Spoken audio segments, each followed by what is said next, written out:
Great. Looks like Hazel is recording. So welcome everyone to the meeting of the Environmental Review Implementation Subcommittee, or ERIS meeting for March of 26.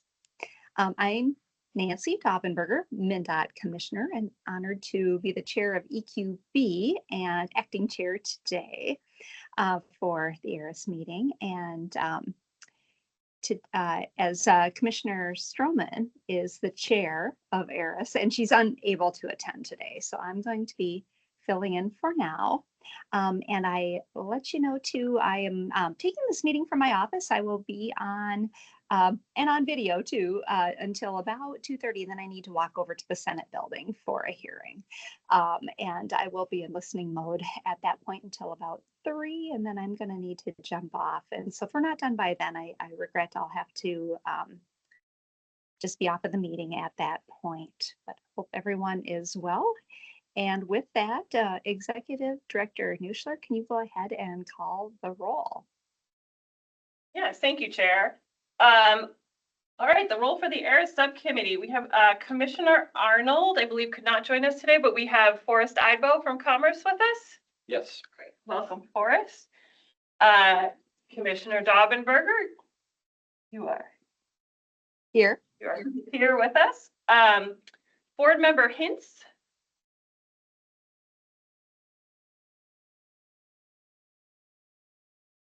Right, Chair Holman. Yes. Here.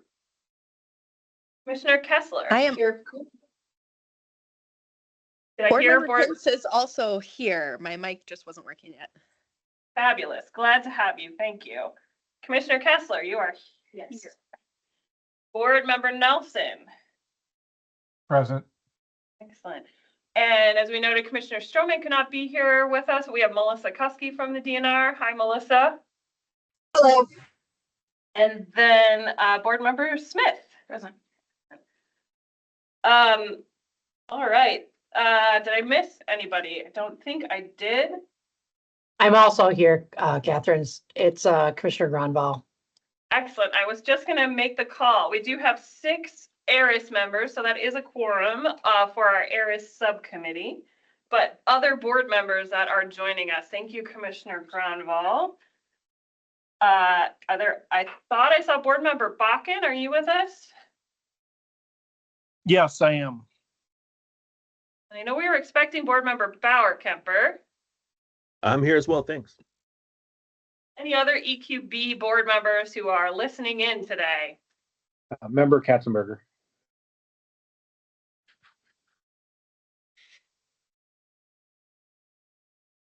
Anyone else?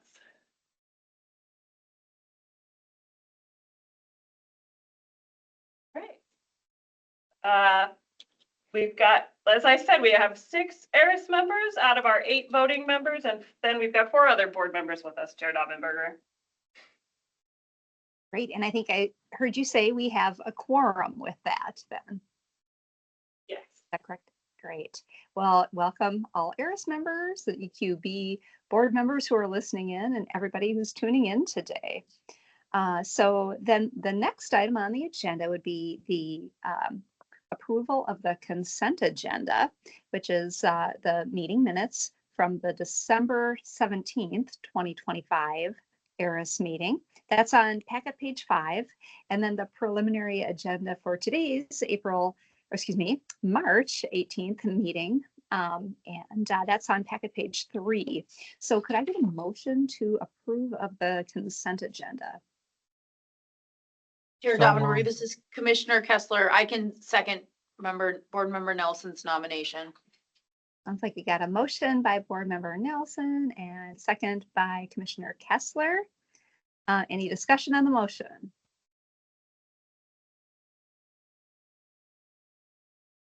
Not hearing anything. Executive Director Nuschler, would you please call the roll? Yes. So for approval of the consent agenda. All right, Commissioner Arnold is not with us. Commissioner Daubenberger. Aye. Board Member Hintz. Aye. Chair Holman. Aye. Commissioner Kessler. Aye. Board Member Nelson. Aye. Commissioner Stroman is not with us. Board Member Smith. Aye. All right, that is unanimous on that motion. Great. Well, we can move on to the other items in the meeting then. But with that, then I will turn it back to you, Executive Director Nuschler, for the Executive Director's report. Thank you. Thank you everyone for being here today. Let me know if you can't hear me because I do have a cold. So doing my best to project. Logistics, the meeting is being recorded. We do have a meeting chat that is open and visible to everyone. However, we don't maintain it. So please be sure just to use it for logistical issues only. During this meeting, ERIS members, the presenters will welcome your question and feedback. If you're online, feel free to use the raise hand function or jump in. If you are online and you're speaking, it is helpful to have your camera on at that point. And in general, board members, if you're not a member of ERIS, usually we start with ERIS committee questions, and then if you have other questions, you can open it up to other board members. Members of the public, there will be an opportunity at the end of the meeting for public comment on any of the agenda items. None of the substantive agenda items are decision items today, so we will have all the public comment at the end. If you're here in person, there's a sign-up sheet. If you're here online, when we get to that part in the agenda, use the raise hand feature in Teams to indicate you'd like to make a public comment. If you can't find that raise hand button, just identify it in the chat, and we will cue folks when we get to that point in the agenda. So thank you for that. Moving on to the report. I have a variety of updates for you all. We are staffing wise close to wrapping up the hiring process to fill the one vacancy in our environmental review program. So more about that to come to go back to our full complement of 4 folks in that program. Legislatively, you heard a little talk about people being out at committees, out and about. We have seen some bills and offered that would have EQB do rulemaking, generally focused on creating specific mandatory categories, such as one for drainage or an EIS category for large feedlots. Those are some of the things that I have seen. Data centers and groundwater use and quality, groundwater both related to and separate from data centers, continue to be big topics of interest. Right now, I'm really not seeing any large items related to EQB that would be likely to impact our work dramatically in the next fiscal year, but I don't have a crystal ball. So we know the one thing that could happen is change at the legislature. Again, as I noted on data centers, there's a lot going on. I know Commissioner Kessler attended a Data Centers Future event yesterday that I was unfortunately unable to attend. There's also a panel for the Humphrey Policy Fellows next Wednesday that I'm going to be sitting on with a couple of other folks. So it's kind of the Minnesota model, I think they're calling it, about collaboration and communities and data centers. So I'm looking forward to that. In terms of rulemaking, which we've done a lot of and talked a lot about over the last couple of months, the rule conforming our EQB environmental review rules with the Energy Infrastructure Permitting Act was adopted on March 9th. And so that is now effective and that rulemaking is complete. The comment period on the exempt rule to change the EIS scoping process as identified by the legislature. The comment period closed yesterday at 4:30. So we will be looking at the comments and seeing if there's things there we need to respond to. I would say just from I don't know that it's reflected in the comments, but just from what we heard here at these meetings and some conversations we had, there's certainly interest in what guidance EQB should or could provide with the change to a EIS scoping not always requiring an EAW. And so we can talk about that when we start talking about our fiscal 27 work plan. Speaking of that, we are starting to look at our summer meeting schedule. We have recently had, in past years, had this committee, ERIS, meet in June, and then we take July off and the full board meets in August to consider the work plan. Due to the timing of some of our ongoing projects, we are looking at maybe taking our break in June and having this committee meet in July to start to talk about the fiscal 27 program work plan and other items, and then have the board meet in August. So if that's I've talked to a few of you, if that's prohibitive for any ERIS members, let me know, please. Just we have a lot going on right now and trying to make sure we have space to get some of that complete. And that is my report, Madam Chair. And you're muted again. Thank you. Thanks for letting me know. And thank you for that executive director's report. Are there any questions on her report? So just raise your hand or jump in. Great. I am not seeing any. So with that, then we will go ahead and move on to the next item on the agenda, which is the election of the ERIS chair and vice chair. So Commissioner Stroman, as I mentioned earlier in the meeting, has been holding the role of chair. It wasn't available today, but really appreciate her leadership on this subcommittee. And she has indicated that she'd be willing to stay on as chair and interested in doing so. So I am wondering if then any of our members here would like to nominate Commissioner Stroman, our ERIS members, excuse me, nominate Commissioner Stroman for the position of chair to continue in that role. I will do that, Chair Daubenberger. This is Katrina Kessler, Commissioner Kessler. I'm Thank you, grateful that Commissioner. She wants to do that. Yes, yes. Thank you, Commissioner Kessler, for that motion. Could I have a second? Second, Holman. Thank you, Board Member Holman. All right. Any discussion on that motion or others' nominations or interest in serving as chair?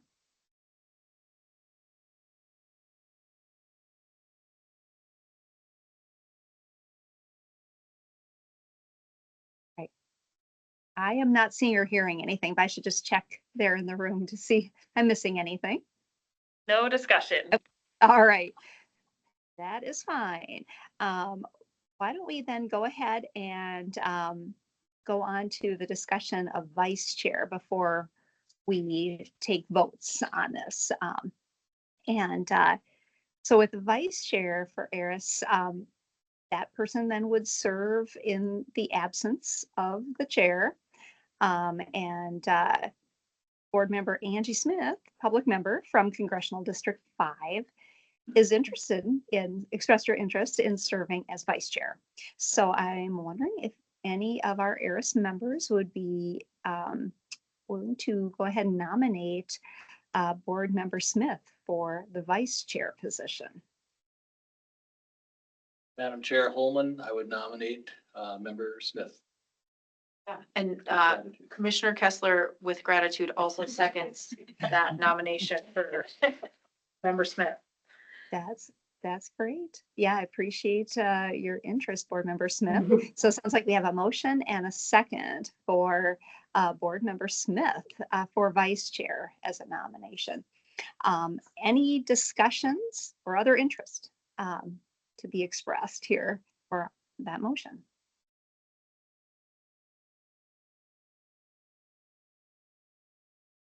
And again, I'm not seeing or hearing anything, but check in there in the room just to make sure. No discussion here. Okay, very good. Well, so we've got two members who've stepped up to be willing to be nominated, and we got nominations for chair. That is Commissioner Stroman to stay on as chair, and vice chair, Board Member Smith, being willing and interested in the nomination for vice chair. So since only one candidate is what we have for each of these positions, we will go ahead and vote on the nominees as a slate to approve Commissioner Stroman as chair and Board Member Smith as vice chair. So one last call for any discussion on that before we take a roll call vote.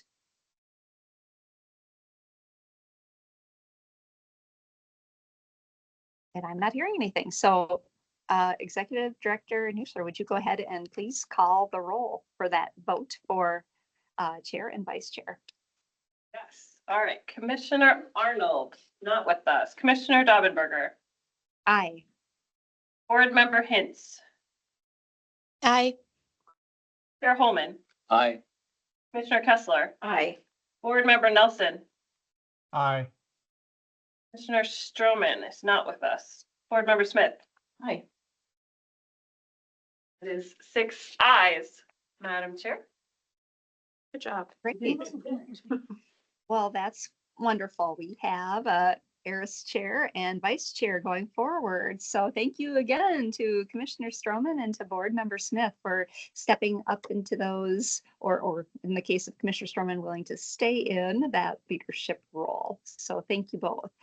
And with that, then I'm going to go ahead and turn the meeting, and she was warned, but I'm going to turn the meeting over to Vice Chair Smith to chair the remainder of today's ERIS meeting. So go ahead, Chair Smith. And thank you so much, Chair Daubenberger. I really appreciate that. And thank you to ERIS members and the nominations. So very honored to serve in the vice chair role, chair for the day. We'll go with that. Yep. Excellent. So moving right along through the agenda, our next item will have Sarah Rowe join us. She is the Environmental Review Program Administrator here at EQB. And she's going to be presenting information on the 2025 performance report. Sarah, thank you so much. Thanks, Vice Chair. I'm pleased to be your first action item here. Welcome, everyone. Again, I'm Sarah Laurel. I'm a member of the Environmental Review team here at EQB, and today I'm presenting our annual Environmental Review Program Performance Report. Hold on just a second. So we do our performance report every year. We take an overview of the data EQB collects on the environmental review process. So it's helpful to take a look once a year and see how the program is doing.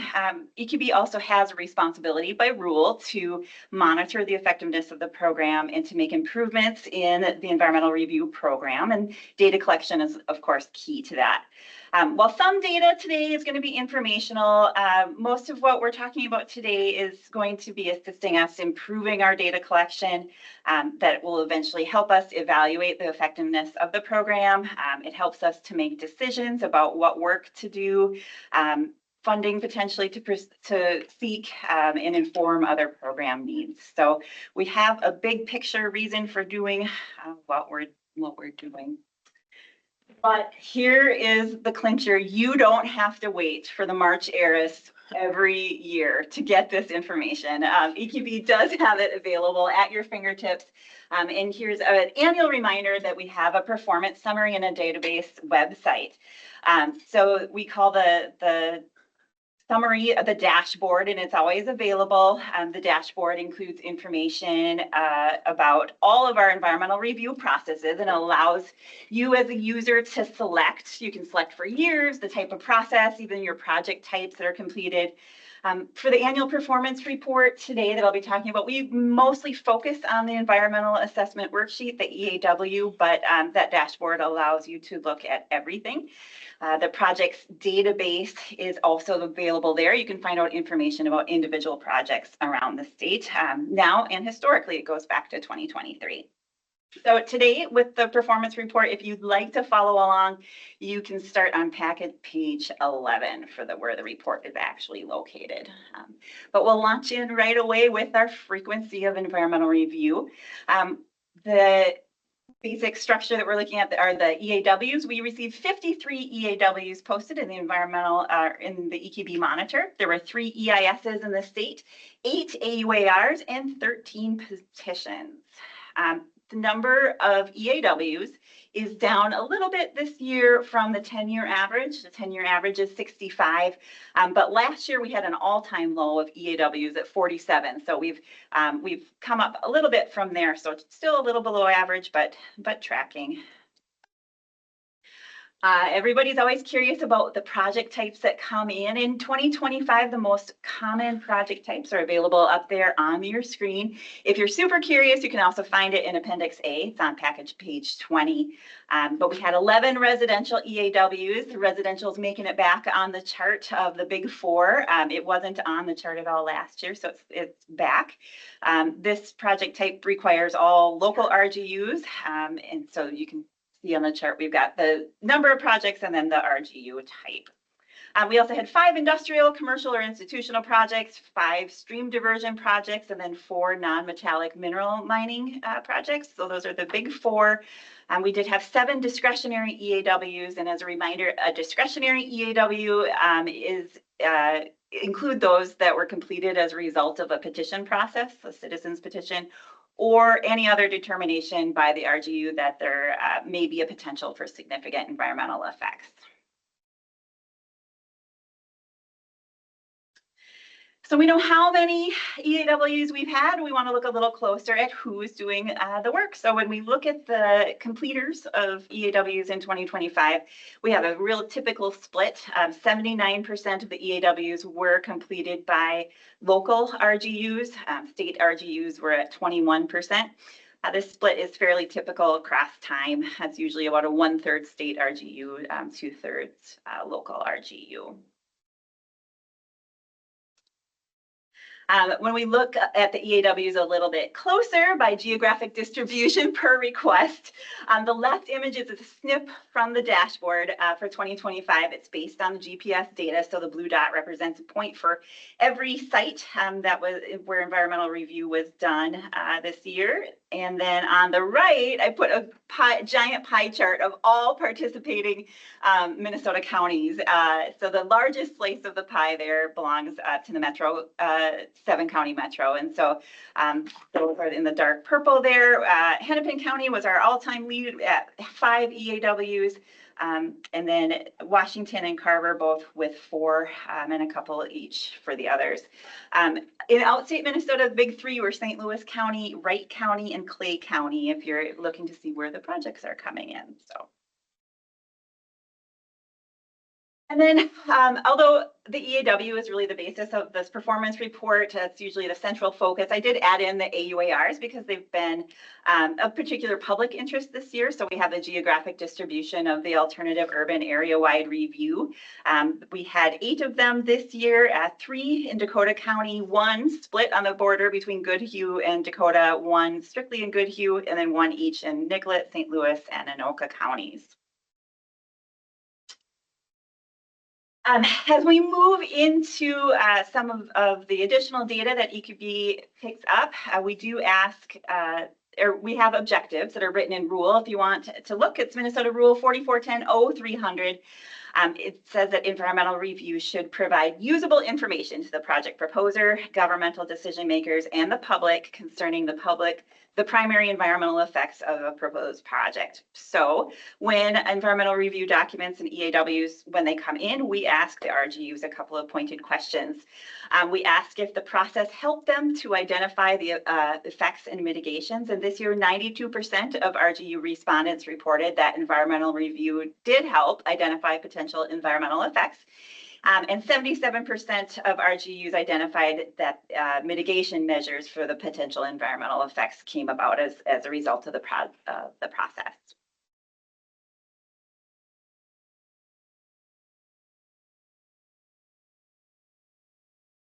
Public participation, of course, is a cornerstone of environmental review process.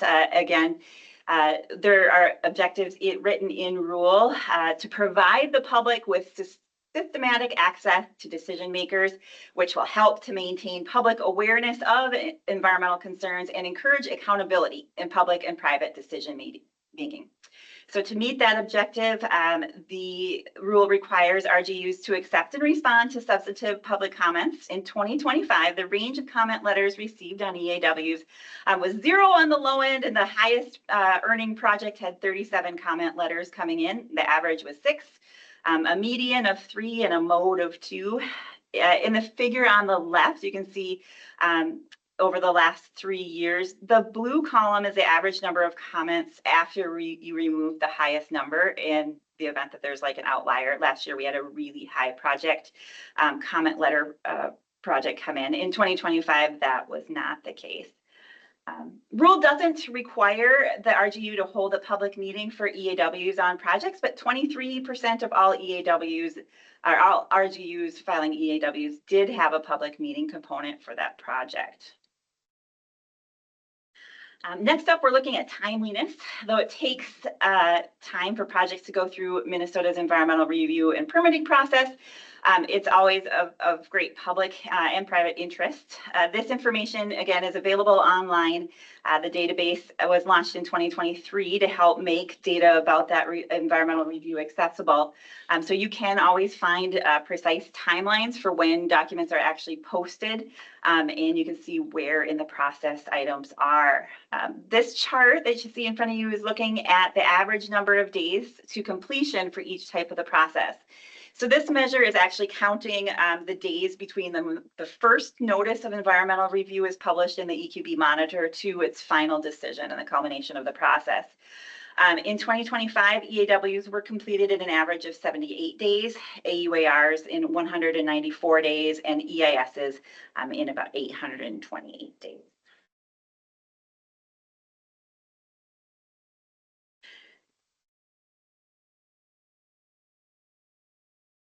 Now, that's not the whole story, though, and EQB is trying to get a better glimpse of what is happening in the development of EAWs, launched a new survey in 2024. So 2025 is our first year of data.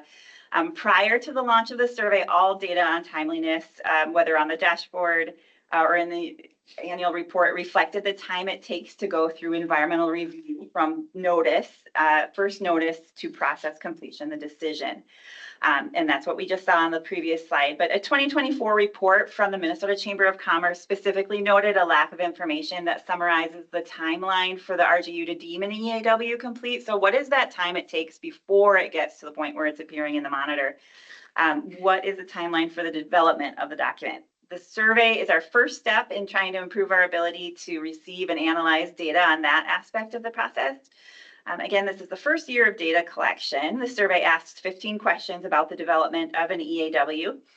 This year, 57 RGUs were contacted with the survey. We received 17 responses, so it's about a 30% response rate.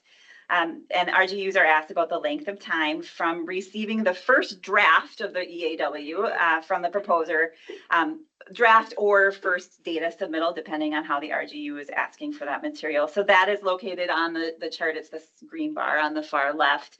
And the report averaged 83.5 days. But we know that that isn't the whole story, right? The survey asks for that data development. So we asked RGUs to tell us about the day they were informed or by the proposer that they were going to do an EAW, or the day that the RGU said, let them know that you have to do an EAW. So the bars on the right represent the average time between the notification, you have to do an EAW, and publication. The green bar are the projects where the RGU and the proposer are two separate entities. And then the blue bar is when the RGU is the proposer, when the RGU is doing its process. So that time on average is 276 days before that moment when when everyone knows an EAW has to be done and when it is ultimately published. Again, the green is when there's two separate, and the blue is when the RGU is the proposer. And that's 173 days for when the RGU is the proposer. And then we're going to move on to petitions. The Environmental Policy Act allows anyone to request the preparation of an EAW on a project by filing a petition. So just a brief background on petitions to remind you, the petition contains the signatures and mailing addresses of 100 individuals who reside or own property in a Minnesota county where the proposed action will be undertaken, or in an adjoining county. In addition to the signatures, rule does have other items that are required. Those include a description of potential environmental effects and material evidence that there might be a potential for environmental effects. So EQB received 13 petitions in 2025. The two most popular categories are up on the screen right now. Non-metallic mineral mining with 4, and 3 for industrial, commercial, and institutional facilities. Additionally, there were one each in the following categories. We got metallic mineral mining, solid waste, wastewater, residential. We got a resorts, campgrounds, and RV parks and shorelands. And then there was one that didn't have a mandatory category, a soil repatriation project. When we look at the petitions and kind of their ultimate disposition, what happened to them, there was one petition out of 15 or 8% that resulted in an order for an EAW this year.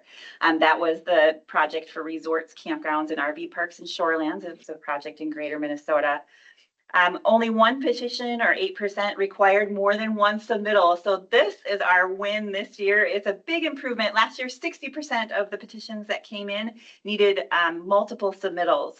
So this year, the vast majority, 92%, came in right on the first time, which is a big victory for staff and staff resources. We attribute that to new guidance that we posted on the web. It's entirely scrollable, very accessible, and it addresses like key historical omissions when people are submitting petitions, and it provides an actual template as well. So that has really come in handy. I think the public has really appreciated that. And then this one ties all that information about petitions together on this chart. The slide shows petition data for the past 10 years. The blue part of the bar represents petitions that were accepted as complete. The little green part on the top is the number of petitions that were incomplete. And then the line that's tracing up there represents the number of the percent of projects that are resulting in an order for an EAW. So the 10-year average for petitions every year is about 12. We got 13 this year, a little bit higher. The green bar is that one incomplete petition. We spoke about that, and the victory, and we're down to one.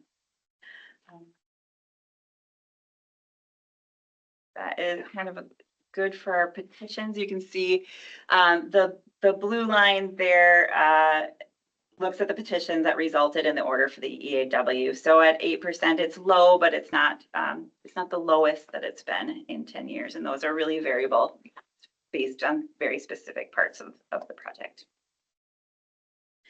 When we move on, we're going to look at technical assistance tracking. We implemented tracking in order to help us better understand, of course, the needs of those who interact with the program. So we collect data on who is calling, the numbers and types of questions that we ask. And then it enhances staff understanding.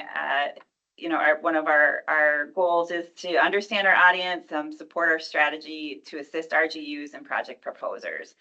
We will use this material to figure out what we're going to do next. So we can consider guidance materials, training to assist RGUs to complete review, and then to help members of the public meaningfully engage in environmental review. So we had 279 calls that we logged. 30% of the calls are coming in from the public, 27% from local RGUs, and 27% from consultants.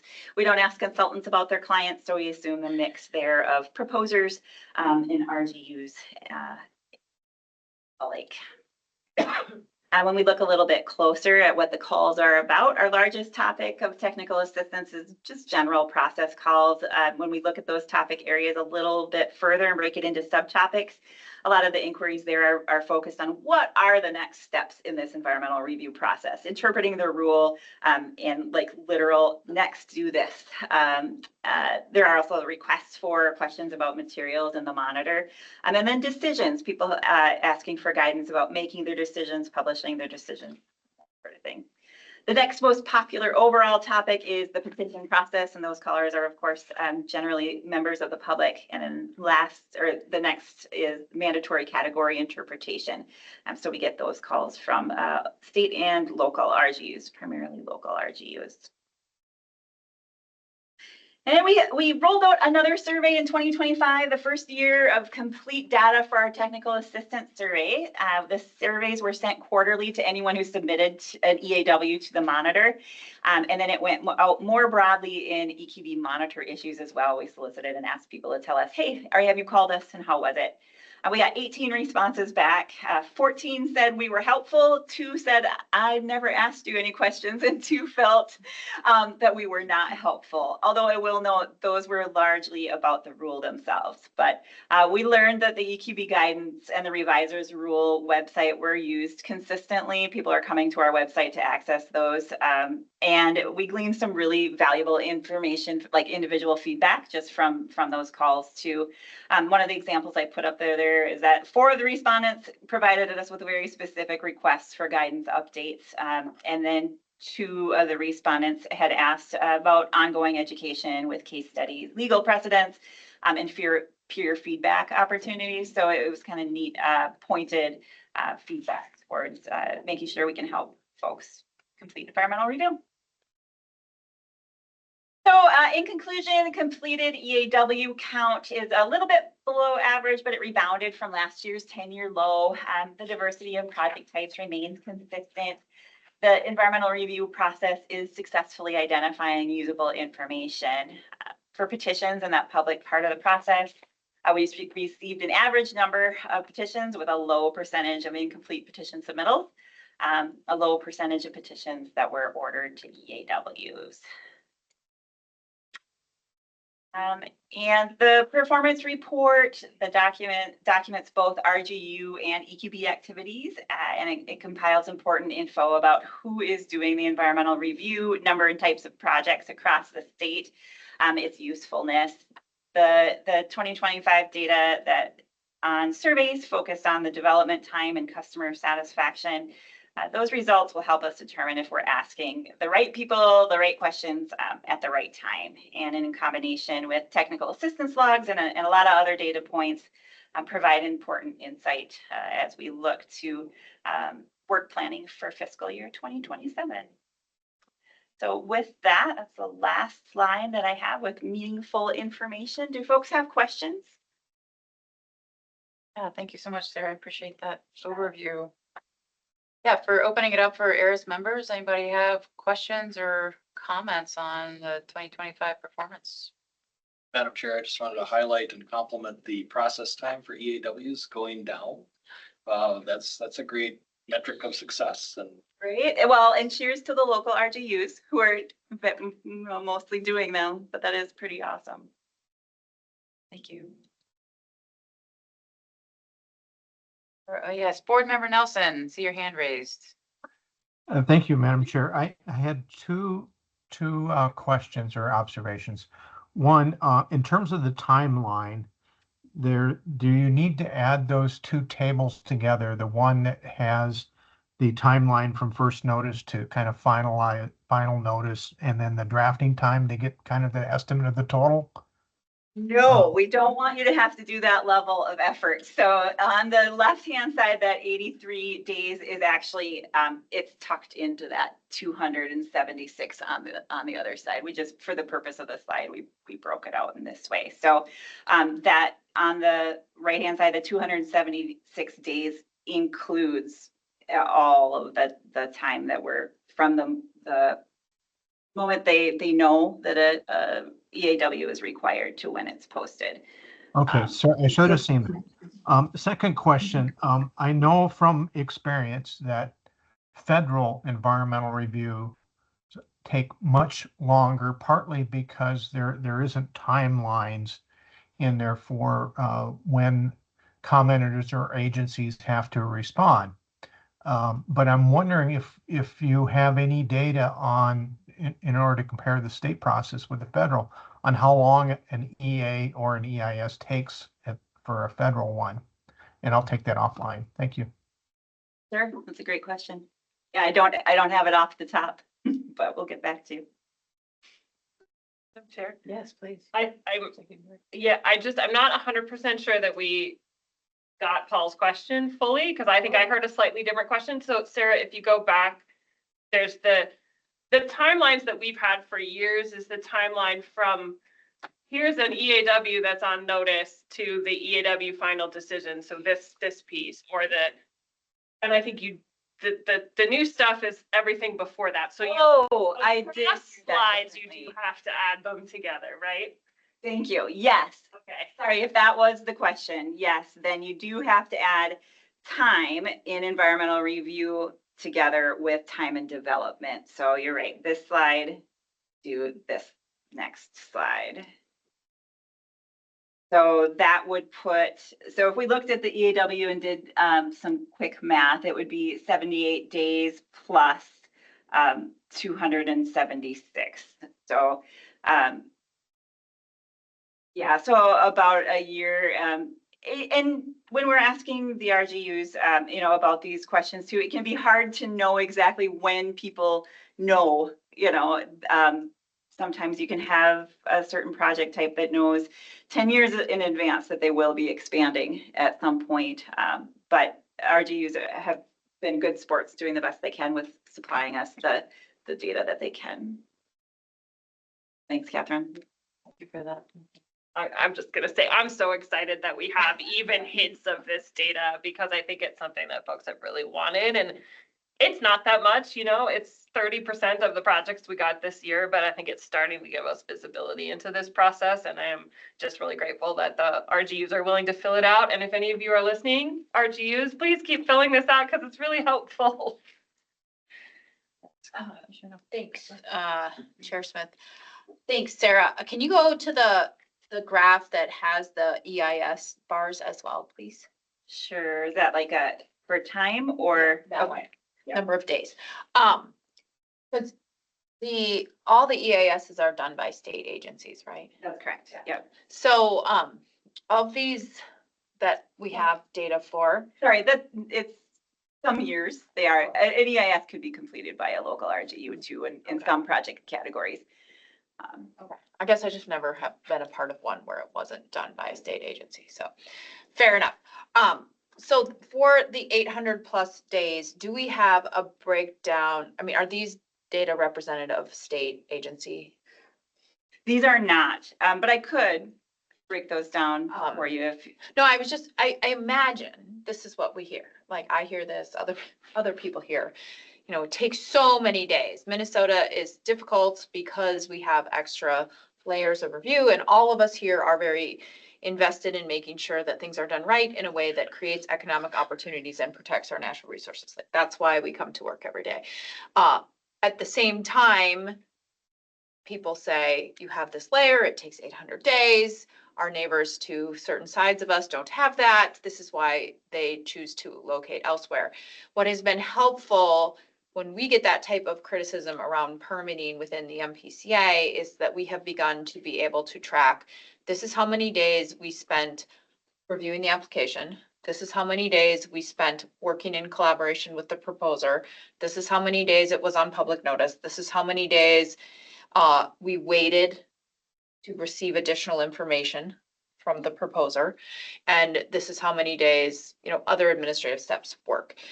Is it possible within these longer timelines to get to that level of detail?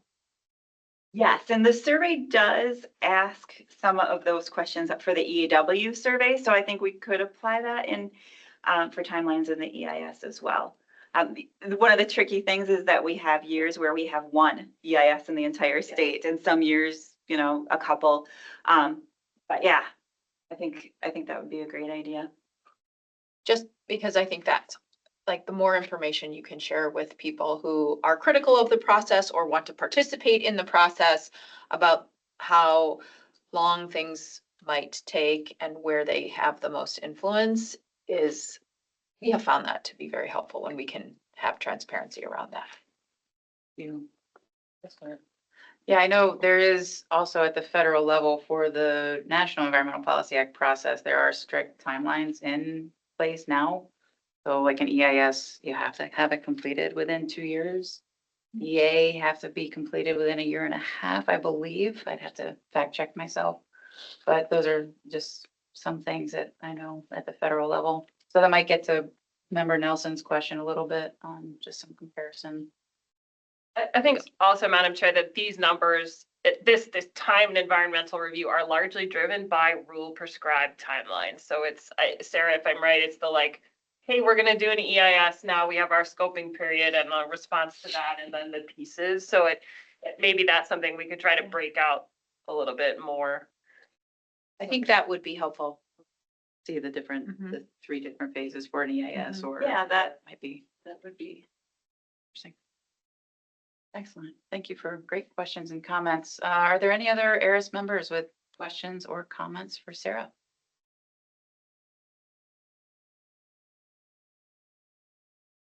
Great. Hearing and seeing none. Sarah, thank you so much for that overview. Really appreciate the information and look forward to the easy button on the dashboard. Excellent.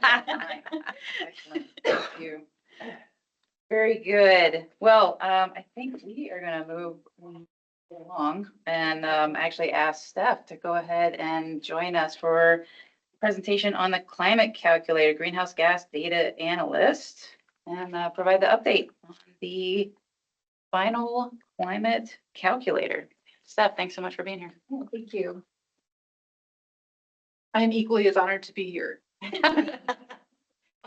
This is so warming. Love. Just go ahead and get your sharing together here.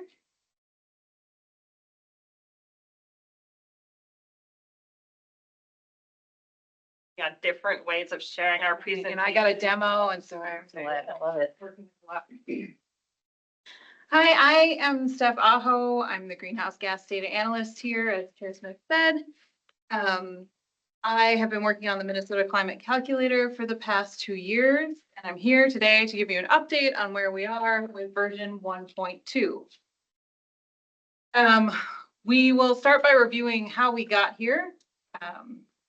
There was a lot of work that went on before this that I won't get terribly into. If you want a real deep dive on the calculator workings, you should look to our past board meetings, particularly March 2025 and May 2025, where I gave longer talks about how the calculator operates. Today, I'm really just talking about the updates that we've made for version 1.2. And those updates fall into 3 categories. There's some changes to land use. There's some additional options added for putting in information into the calculator. And we have added quantitative mitigation capabilities to the calculator. And then I will give a demo and talk about the calculator's future, and then we'll get some questions and comments. So on July 1st, we released version 1.1 of the calculator. And as I said, that was after almost 1.5 years of really hard work with a lot of people helping with that. We had a contractor, ICF, who led us in that effort. We had technical team, we had user groups, and so a lot of good collaborative effort went into this. And we came out with a product that we are still really happy with.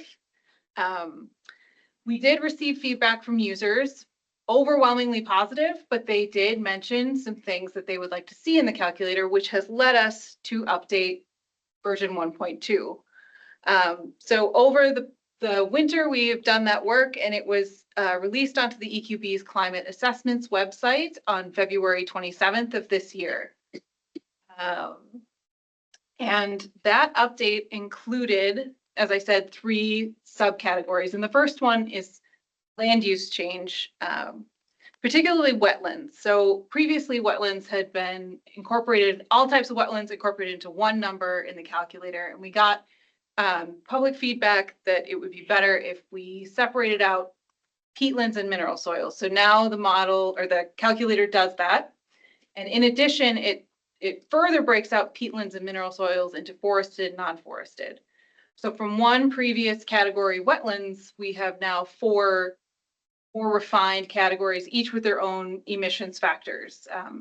So people can get a better estimates if wetlands are part of their greenhouse gas estimation. We've also added additional calculation options. We did get feedback from some users that the information we were requesting is not what they had available when they went to go fill out their EAWs.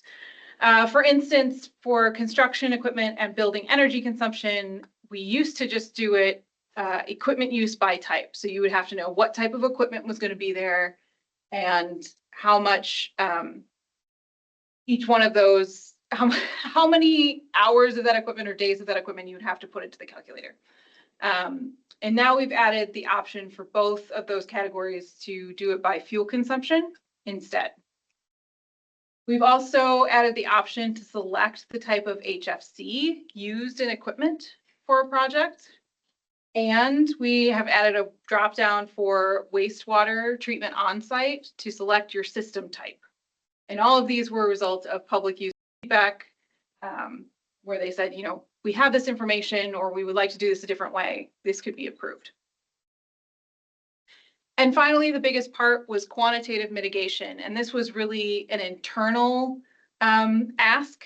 I don't know if how many people remember, but when I talked last May, I was asked by one of our great board members, what would I have loved to see added into the calculator that didn't make it? And quantitative mitigation was it. So when we found out that we would have more time with our contractor, we had more resources, this was tops on the list for adding in because it really completes the calculator as an all-encompassing tool for answering item 18 and 7 on the EAW worksheet. So previously, we only had qualitative mitigation. So we could tell you some mitigation options, but we couldn't help you calculate how those mitigations would improve your greenhouse gas estimation. But we now have a quantified reductions tab that's been added to the calculator, and users can select the mitigation measures, it's hard to say many times, that they would like to quantify and submit on their EAW.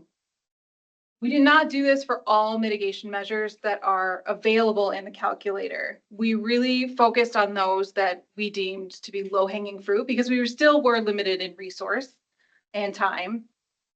So a lot of the data that people are already putting into the calculator for their project can then be used to calculate a mitigation because people are already incorporating mitigative measures as part of their original project design. So the calculator is really going back through that data and pulling out the parts that are mitigation and informing the user, this was mitigation, you can put this in for item 18.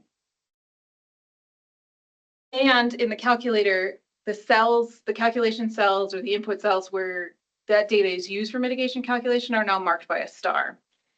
And I will give a demo now so we can see all of that fun stuff in action. All right, so here is our climate calculator. The introduction and user guide tab are largely the same. Still very similar project background here. But you can see that there's these stars already on the project background tab. So if you are doing a portion of your building electricity as renewables, you will get credit for it in the mitigation tab. And that's what that star indicates. Most of the changes, aside from the mitigation part, are here on the user inputs tab. You can see right away here in construction equipment, there's a drop down here where you can choose fuel consumption or equipment use.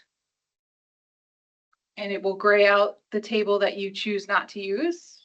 For the dummy project I put in here, which is just a residential development, I have chosen to do the fuel consumption.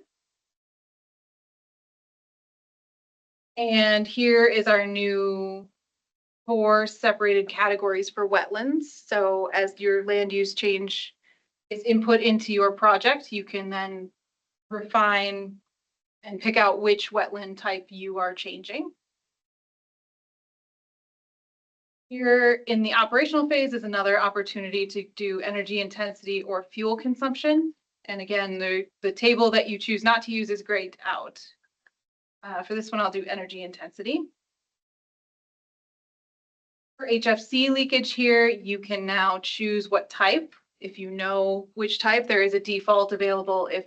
If users don't know which type they have, there's a default available for their project type. So here I selected the default. And then here we have the treatment of wastewater on site, and you can select from 4 different treatment systems, each with their own greenhouse gas emission calculations, just to further refine estimations that come out of the calculator. The big part that we have changed is this mitigation. And so if you go to the quantified reductions tab, you see here the mitigation measures that we can quantify in the calculator. That's this list here. But here, all of the table is filled in with measure not selected. So you have to start in the mitigation tab, and it will tell you which mitigation measures you can quantify. So there's this new column here called quantifiable. And if you select only the ones that say yes, this corresponds to this table here. So now you have identified all the ones that can be quantified. And if you would like to see what ones the data you have input already will calculate, so you don't have to put in any additional data based on what your project, any additional data beyond what your project already has in the worksheet. You select applicable quantifiable measures. It identifies here 3 where you've already put in data that indicates you have mitigation in your project. And now you can go to the quantified reductions tab, and it has taken that data that you've already put in and calculated how many tons of CO2 you have mitigated and provided a helpful chart so you can see how impactful that was to your estimation. You can also generate a PDF over here for putting this information into your EAW worksheet. And each of the calculations for these is provided in a little sub part down here of the calculation sheet. The ones that you don't have marked, ones that are marked measure not selected, are grayed out. So there's 3 here that are not grayed out, and those are the calculations that feed into these rows where you have information. And that is the extent of the new updates to the calculator. I'm going to stop here briefly if anybody wants to see anything again before I close the demo. Thank you. Any questions? Or larger. Or larger. larger. It's hard. It's a busy little spreadsheet. Thank you, Steph. I'm going to open that up for any questions in the room or online from ERIS members or other board members, please, at this point. Yeah, please. Yeah, thank you, Chair Smith and Stephanie. Really cool. I always love this kind of stuff. So, question about the enhancements. It's always good to see that we're listening and we're making changes and making improvements.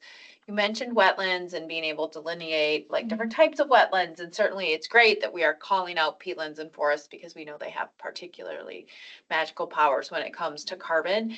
But I wasn't entirely seeing that on the mitigation. So if somebody is changing wetland types as part of their projects, and on the previous screen it was like, here's how many acres of this type you had previously and here's how many acres you have this time. Are we giving credit if somebody wanted to restore peatland or put in more forest? Does that show up as mitigation? Because there's obviously wetland replacement requirements that people have to meet. There is a land use change here. It's showing there, which can be quantified. I just didn't put it in for this example, trying to keep it minimal data in front of you. No, that's great. So yes, there is a credit there if you reforest land. Currently, it is just for forests and grasslands, but that is also something we could expand in the future. Yeah, I think I'll just call out that the state, through our Climate Smart Food System grant, is working with Board of Water and Soil Resources and the Department of Natural Resources to target peatland restoration. And the more that we can get people interested in that and then show benefits there and actually have people who aren't state agencies care about that, the better we will be. Yeah, and we already have the infrastructure in here to account for that. We just need to expand it to other land use types. So that is certainly something we can add to the agenda for future updates. Thank you, Commissioner Kessler. Any other ERIS members with questions or comments on the demo? Any other EQB members? Questions on the demo? Right. And this calculator is available on our climate assessments webpage, the EQB webpage, so you can go and download it and play around yourself. if this little demo was not enough for you and you want to have hours of fun with the calculator, No, no. you can feel free to go do that. Thank you for showing that information. And I just have one more slide of information, and that's what are we doing in the future? So the future of the calculator is really just focusing on heavily on maintenance, but also updates. We are working on a formalized maintenance plan to ensure that the calculator is kept up to date. This involves checking, the plan is yearly checking of the greenhouse gas emissions factors, making sure our sources are still available and also kept up to date, checking in with needed agencies about their processes. And we're also still getting user feedback at any point that users have feedback, they should send it to us at the EQB because it's that feedback that we're basing our future updates off of. So from this meeting, we've already gotten something to add to the list for the next version 1.3. But it's really, this update was really driven by that user feedback and things that the public saw could be improved in the calculator. With that, I will leave you with my email there if you have any questions about the calculator or any feedback on the calculator for me. There it is, and you can send it my way and I'll talk to you all you want about the calculator. Very good. Steph, thank you so much for that. Appreciate the overview and the demo. It's always helpful to see it in action and where the fun buttons are as you toggle through. And then I still need to wear glasses to be able to see anything. So yeah, that's helpful. Let me open it up again to ERIS members. Any overarching questions about the climate calculator version 1.2? In the room or, yes, I see Member Nelson. Thank you, Madam Chair. I think this is a larger question. Through this whole development of the calculator and the form, I've always struggled with, so you come up with a number, 10 tons or 600 tons, in terms of, what does that ultimately mean? And I'm wondering if there has been some discussion in the performance review process of taking some of these numbers, or whether you're even able to get them, and do some comparison within project types of the range of estimates that come out, so that you could do maybe some quartiles of urban development, what the range is in terms of production, and thus over time develop some sense of range and what might be high end, low end, and then also what are some of the mitigations and the ones that are more effective that might come, estimated out of the tool. And I'll take an answer offline. Thanks. I can give a quick answer if that's. So Board Member Nelson, I have actually spent some time going through each and every EAW from 2025, looking at how people filled out this greenhouse gas estimation. And I have written down each and every number that they have put in for yearly and total carbon emissions. And so we have that data. We haven't gone as far as you mentioned and break them down into quartiles, but that data has already been collected for future data analysis. And I will also mention, to toot our own horn, there was one 2025 EAW submission that used the calculator to answer item 18. And the beauty of that submission compared to the average of the rest was just, it was stark. So our calculator is doing great things, bringing beauty to the world. Just the clarity of the information is really helpful. So I think, at least with my data set of one, I've shown that it's been a beneficial tool already. If I can just add to that. And folks remember, I mean, as Steph said, like what we do next is somewhat dependent on feedback and resources, right? We got funding from the legislature in fiscal 23 to build this, or fiscal 20 legislative session 2023 that began to fund Steph's position for a temporary period of time and to build this piece. And now that's money spent or will be spent because the contract is closing. And so that will be one of the questions is what do we need for maintenance and long-term improvement, which Steph is going to be thinking about a maintenance plan for us. And I've also asked her to think a little bit about, excuse me, about what board member Nelson was just talking about, like what data can we grab? How can we analyze it in the future? And all of that. And I know we previously have said, I think board member Nelson's been aware that Steph's position was scheduled to end at the end of June, and she's going to stay on for a few more months so she can help us complete all of those pieces. And we also, we have been looking at the guidance and how does that tell people where the calculator is and point them to the right places. So I think that data question that board member Nelson brought up is a great one and one for us to think about. And maybe this time next year, we'll have some of that data in the performance report. Thank you for that question and comments. Any other ERIS members with overarching questions? Yeah. Any other board members online who have questions or comments?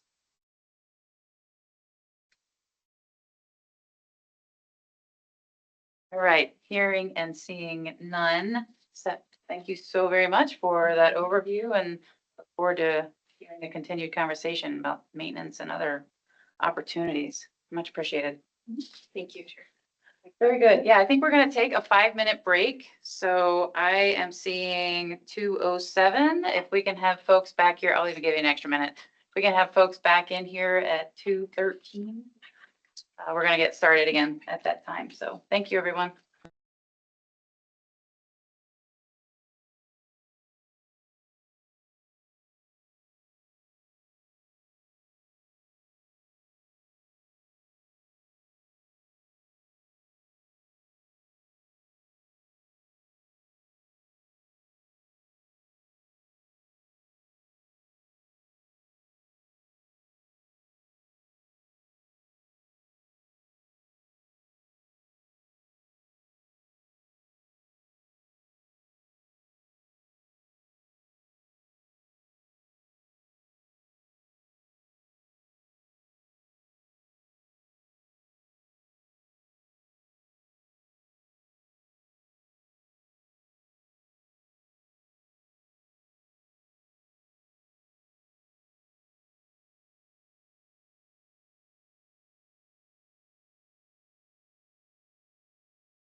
Very good. Welcome back, everyone. Hope you had a lovely 5.5 minute break. We are going to get right back into it. And next on our agenda, we've got Jesse joining us today to talk more about rule development for the mandatory category on gas production. So this will be presented at next month's full board meeting. And with that, I'm going to turn it over to Executive Director Nuschler for taking it away. Yeah, Please. thank you, Chair Smith. I wanted to just do a little framing. This is a, I don't know if it's a board item that is sort of or an item that's intended to kind of make space more than that we have a specific goal of something to communicate to you that's new. You know, we are in the middle of really working quickly and efficiently to finalize all the pieces of this rule for the board to review next month, so that we can meet that legislative deadline that we have for moving the rule into that proposal phase where we get the public comment. And so in particular, we've been working really closely with DNR to make sure that our rules are going to align and work effectively together. I think the concepts that we have been presenting to you are ones that you will continue to see, but they may change a little bit as we work through the details. And so again, mostly today, what we wanted to do was just make some space for discussion, for any questions that may have come up in your mind since last month, and really to see what sense you have of what information is going to be really important for us to bring forward next month to support your decision. We also had some comments that came in. We had a little bit of an internet, I don't know, black hole last month. We had some comments that had been submitted to us that did not make it into the board packet because we didn't get them. And so they are in your ERIS packet starting on page 22. And so we also wanted to just make sure there was space for those comments to be out there, time for anyone in the public who might have additional things that they wanted the staff or the board to hear before we get to that proposal, have a chance to bring some of that forward here as well. So this isn't going to be here's where we're at, here's what's coming next. But again, just looking to make some of that space for discussion today, though I am sure that Jesse has some great information. I know that he does. So I am going to pass it over to him for his really short presentation to kind of guide the rest of the discussion. Thank you, Catherine and Chair Smith. So as that set up the table for me today, I am really just giving a kind of an opportunity to discuss about where we're at with the gas rulemaking environmental review process. I am Jesse Grzenski, the Environmental Review Director here with EQB. And my outline is relatively short and sweet. We're here really just to prepare for that April board meeting. The April board meeting is kind of the big ticket item as far as moving forward with this project. And so today is really meant to be an opportunity to ask questions or to provide staff with consideration regarding the board's future task then of approving staff to move forward with this rulemaking process. And so today should really provide ERIS members with the opportunity to identify pieces that the staff should be considering for that April board meeting when staff comes forward with those draft rules for board to review and consider that approval for staff to move forward. As noted, today is not an opportunity yet to review draft rules, as those evaluations that are really still necessary for those threshold determinations are still ongoing. And so today is really meant to incorporate the pieces that we have already discussed in terms of, concepts of gas projects that should require mandatory environmental review, and to identify information that will help inform those pieces then as they do ultimately translate to draft rule language that again will be available for the April board meeting. And so I've shared this slide, I know, a number of times. And so I bring it up again here, really just to kind of hammer home that our approach all along has really been to keep the board up to speed on the types of projects or the concepts of gas production for which environmental review should be required. making sure that those concepts are well understood by the board, because really those concepts are the important pieces of understanding the requirements of mandatory environmental review. The actual rule language for mandatory categories are relatively uniform as you compare them across each category. The main difference, however, being those concepts or the types of projects requiring the review. Now, did we intend to still be evaluating the concepts and the thresholds this late? No, I'll be honest. But with new information about those projects coming late in the game, and really the need to ensure a continuity with a draft regulatory framework that is also being developed simultaneously as the environment review rules, it is really necessitating continued evaluations of these thresholds, which is delaying the ability for staff to finalize draft rule language. And so just as a reminder, as we have the slide up here, and I know that I've said I've used this many times and it's one of my favorites, just what we are doing in this rulemaking is to develop rules which would require gas production projects to undergo mandatory environmental review prior to being permitted. This then allows the public and decision makers to be informed about these types of projects and their potential environmental effects. So staff has researched and are continuing to research gas production projects to identify potential environmental effects related to the actions of these projects. And then from those environmental effects, staff really have been able to identify thresholds for which those environmental effects and actions can be incorporated, which we have discussed and highlighted a few different concepts, one of those being size, one being location, and the third being project specific techniques. We have also discussed the need to then continue those evaluations within those concepts in order to identify when these potential environmental effects indicate a potential for significant environmental effects, which aligns with environmental review requirements for an EAW or an EIS. And so really developing reasonable and appropriate thresholds for the mandatory categories does require the understanding to the best extent possible the potential for significant environmental effects from those projects. Now, because these are new project types to the state, unknowns and assumptions are present in this analysis of potential for significant environmental effects. The goal then of developing these mandatory category thresholds is for them to be sufficient in ensuring in most cases the right projects will be reviewed, allowing for environmental documents to be developed to meet the goals of the program. Now, I did want to quickly highlight some of the assumptions and variabilities that are present in this analysis, these projects and their potential for significant environmental effects.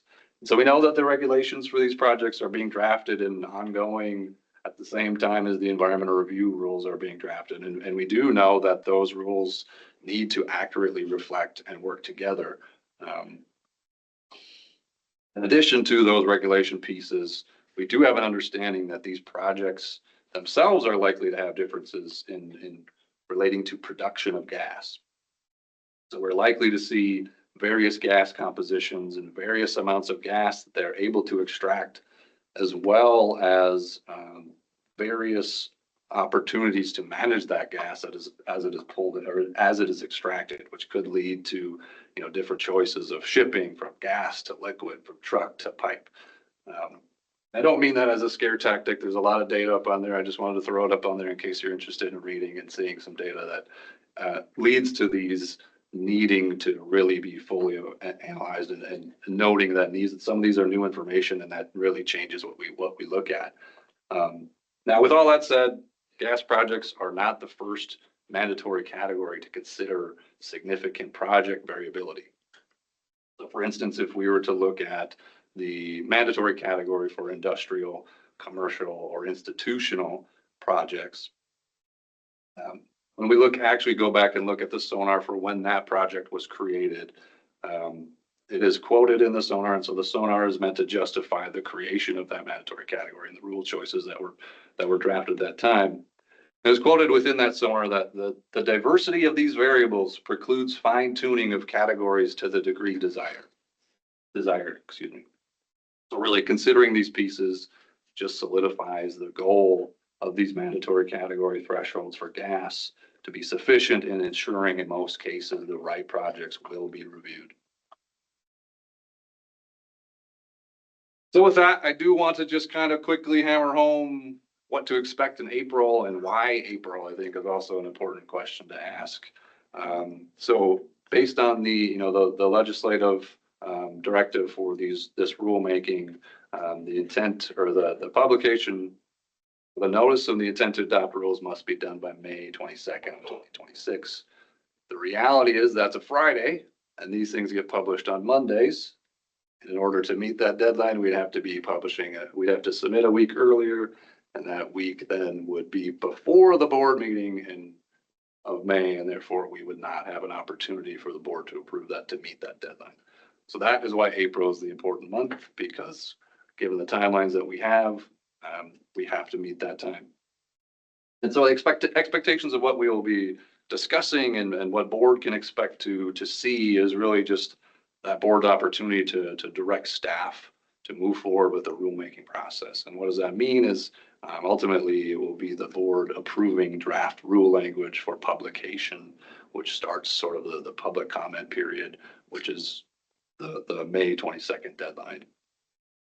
Now, things that you can expect to see to assist with understanding of those rules was obviously there'll be a copy of draft rules.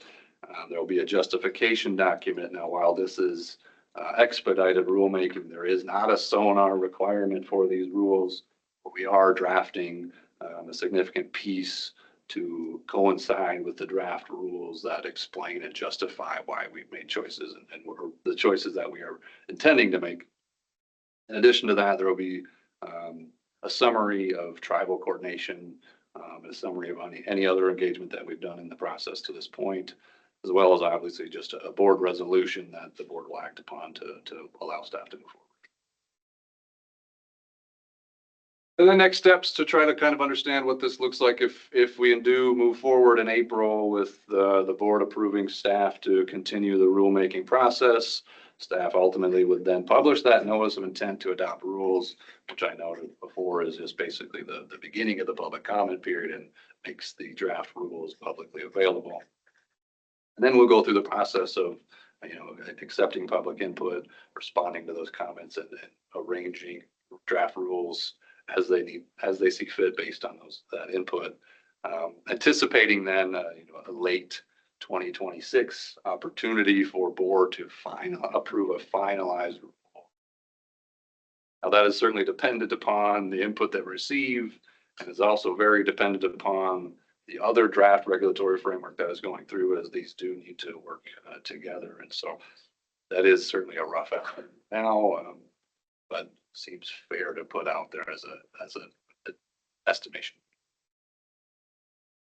So I did want to put at least a little bit of discussion on for today. I'm happy in general to answer any questions that you have about the rulemaking or any of the things that we've discussed in the past, but I did want to pose sort of a discussion question for ERIS members or other members that are present today of what sort of information would you recommend be beneficial for the board to have access to for the next board meeting in April in order to move forward the approval of draft rules.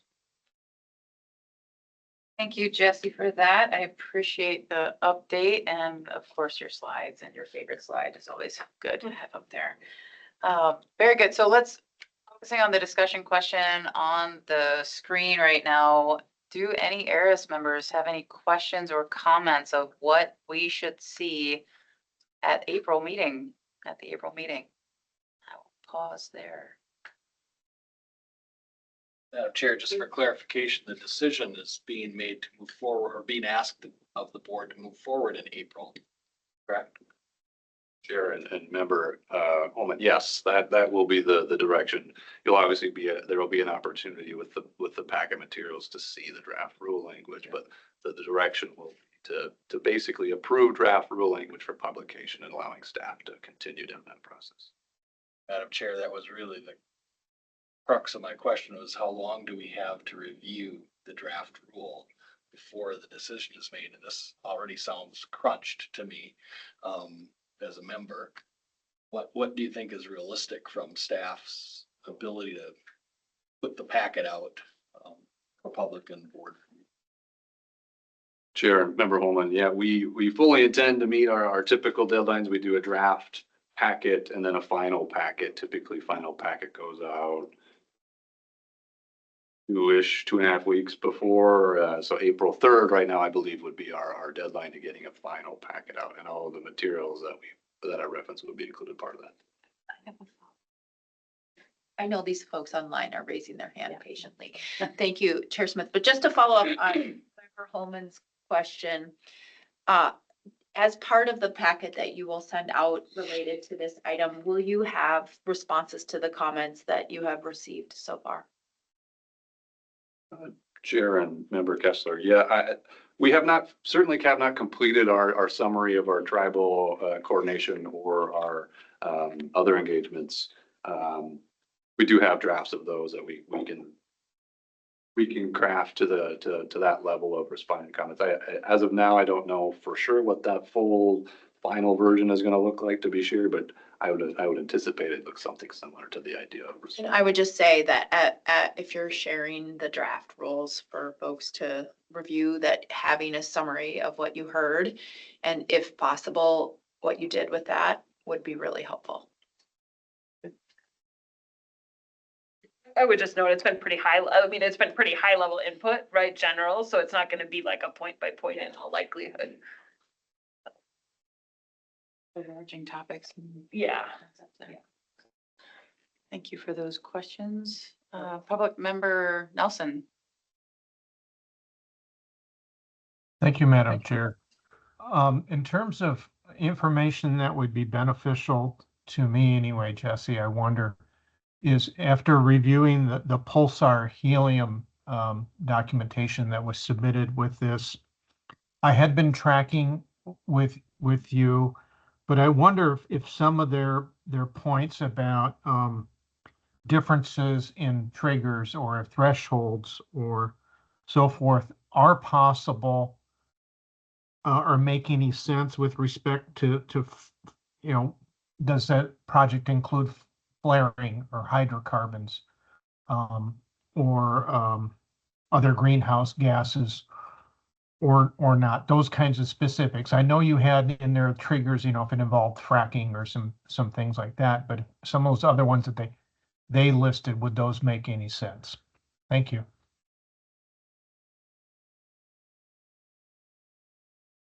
Thank you for that comment and question.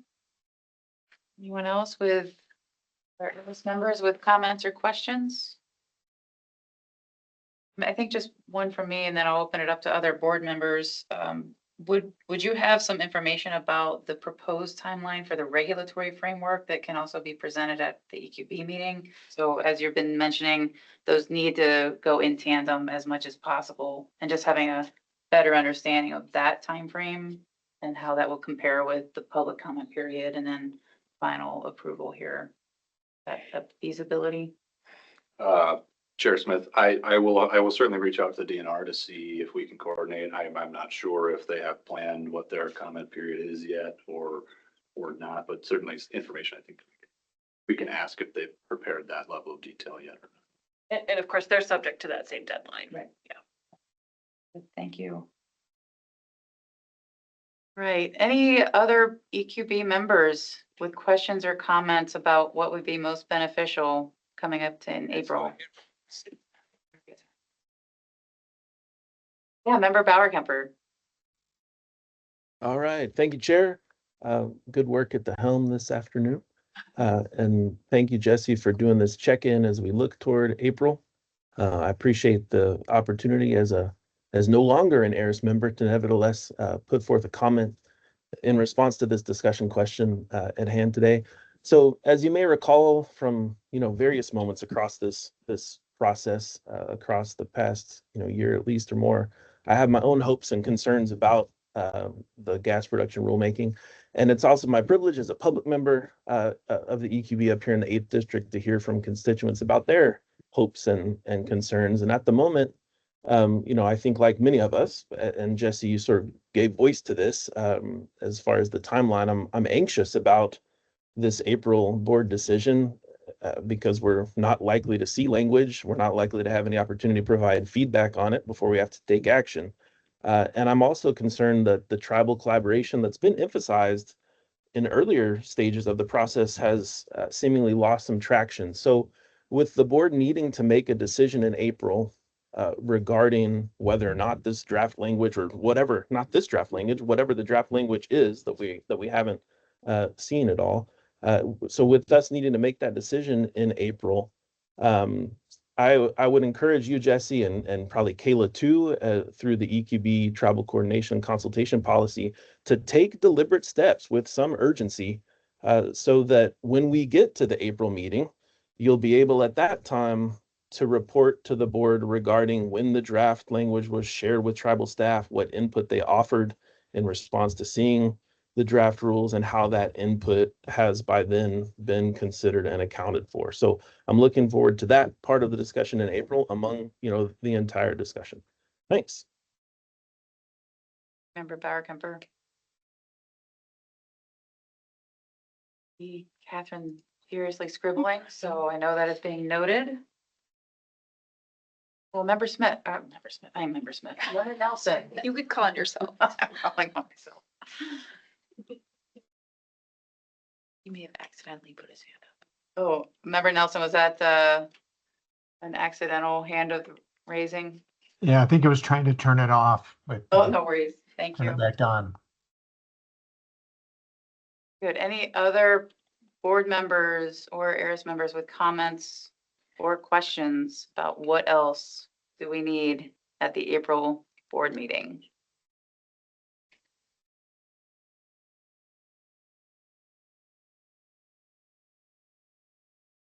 Hearing and seeing none. I think you've got a little bit of direction and guidance. I mean, not a ton, but I know you're still working on it along with other staff members and Dr. Nuschler collaborating with DNR on anything you can get. And we'll look forward to seeing what we see in the April 3rd packet. Very good. Thank you so much, Jesse. I appreciate the overview.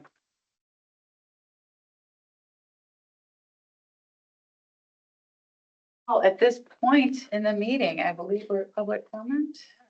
Very good. So our final item on today's ERIS agenda is going to be general public comment. So anyone in the room, I see one public person in the room. If anybody would like to join us and comment today, first of all, we'll see if there's any comment that was signed up for in the room. Anyone for today? No one signed up for today, Chair. No one signed up for today. Excellent. Very good. Well, we will also open it up for public comment on any of the ERIS items that were on today's agenda. So if Anything else? or anything else at that level. Yeah, thank you. So if you are online, if you could please raise your hand, we will unmute you and invite you to speak. And if you could just be a little bit patient as we get to that point. Let's see, Priscilla, do we have anyone online? Yeah, head nod. Yes, Chair, we do have one person who's raised their hand, so are working. Okay, it looks like Krishna. Okay. If you should be able to unmute and provide your comment. Thank you. Good afternoon. Can you hear me? Yes, we do. Thank you. Thank you. Thank you for your time. Yeah, my name is Krishna Warheidi, and thank you, Jesse, for the presentation.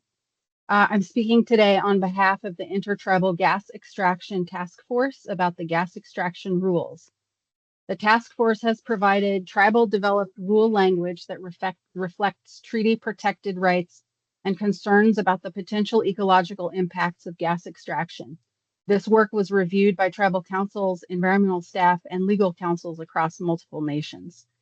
We really appreciate the opportunities we've had to work with EQB staff, but there are a few important points I'd like to highlight briefly. First, tribal staff have not received updated draft rule language to review, and we still have some concerns about some of the tribal perspectives that have thus far not been incorporated into the rules as written. Secondly, regarding environmental review thresholds, both EQB and tribal analyses have supported a 3-well trigger. Increasing Minnesota's threshold above 3 wells would not align with a precautionary approach, particularly given the risk of cumulative impacts. Lower production per well doesn't necessarily reduce impact. It often results in more wells and subsequently greater cumulative effects. So for this reason, tribes are still recommending the threshold of 3 wells. Thirdly, our understanding is that as currently written, an EIS would only be required in the case of proposed hydraulic fracturing. We believe this is too narrow, given the potential for cumulative and landscape level impacts. Tribes would like to continue working with EQB to ensure that some of the language we provided in the tribal gas extraction document is included in EQB rule. Fourth, early notification to tribal governments has not yet been incorporated into rule language. And finally, while we appreciate that location-based thresholds are being discussed, tribal staff have not been provided draft language to review. We recognize the complexity of this rulemaking and the effort to align with DNR to ensure legal clarity, and at the same time, we feel that meaningful collaboration requires access to the draft language while it's still in development. So on behalf of the Intertribal Gas Extraction Task Force, I respectfully request that EQB provide tribal governments with the current draft rule language as it's written so that we can review and provide meaningful input prior to the April 3rd delivery to the board. Thank you for your time. Thank you so much for that comment.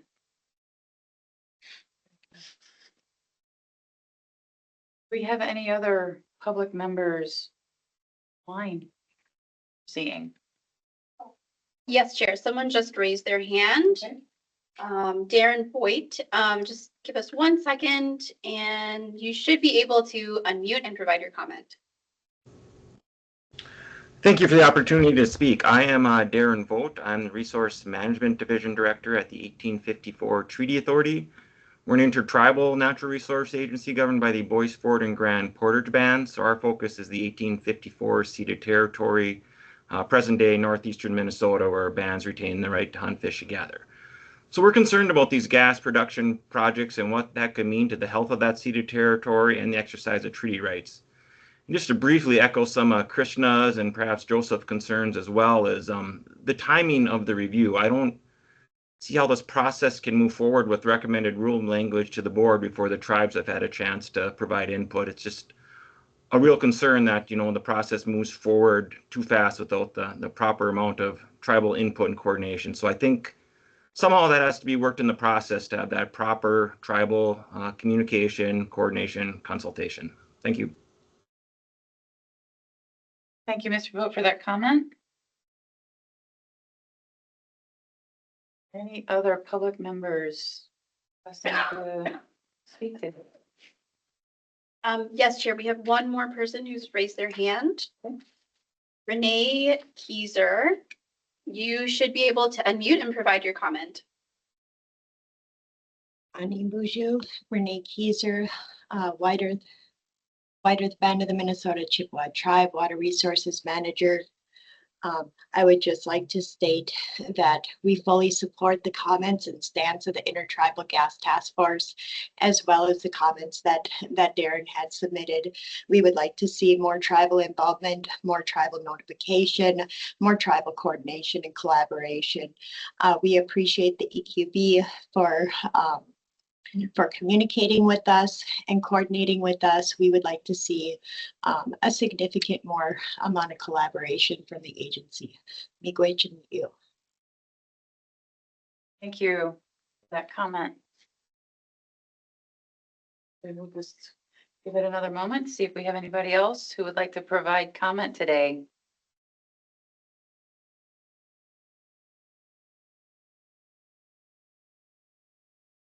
I'm not seeing anybody else at this point.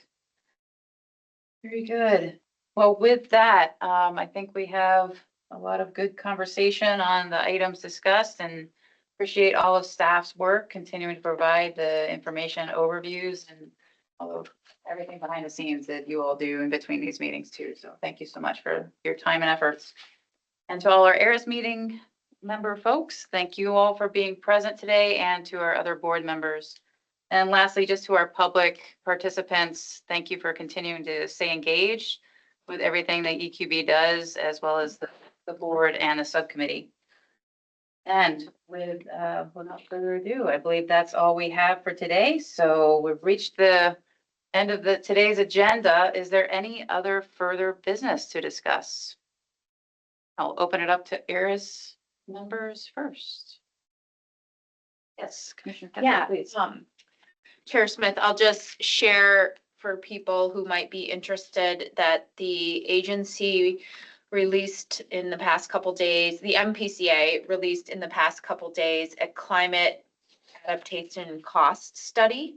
So this was a request that was made of the agency in the 2023 session. We worked with national experts as well as folks from the Minnesota Climate Adaptation Center who are good at quantifying somewhat nebulous environmental and climate theory into numbers. And the result is a report that is hopefully going to be useful for policymakers and individuals who are invested in climate change work going forward.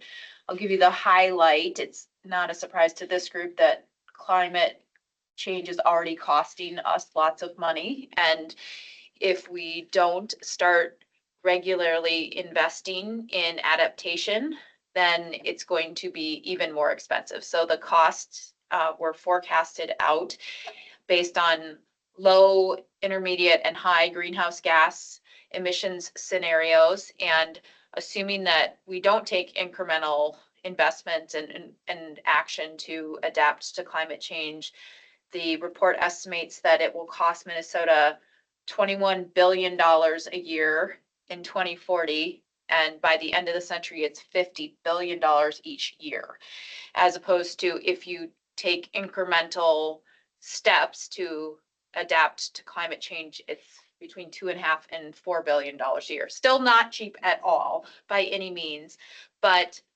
much less expensive if we annually and regularly recognize that this is investment that needs to occur. And the report breaks down the costs and impacts into different sectors of the economy, the biggest being well-being and way of life, recognizing that climate change negatively impacts human health and results in illness and unnecessary death and hospitalizations, and taking steps to make sure we have healthy indoor spaces and spaces that are resilient to climate change is something that is foremost in that report.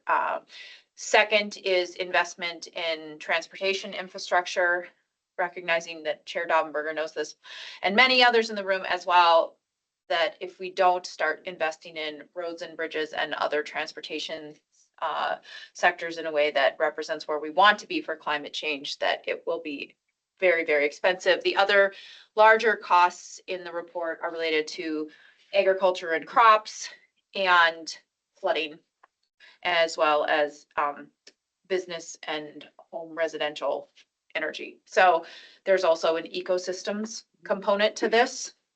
So I would encourage you to look for it. It's on the MPCA website on the legislative reports.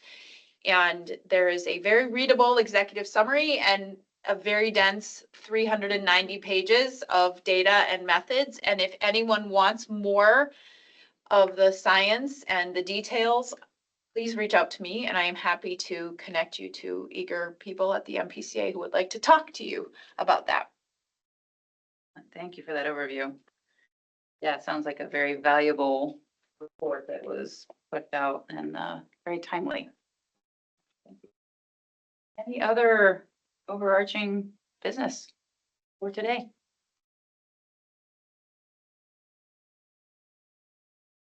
Hearing and seeing none. Today's meeting is adjourned. Thank you all for being here. Thank you. Thank you. You know.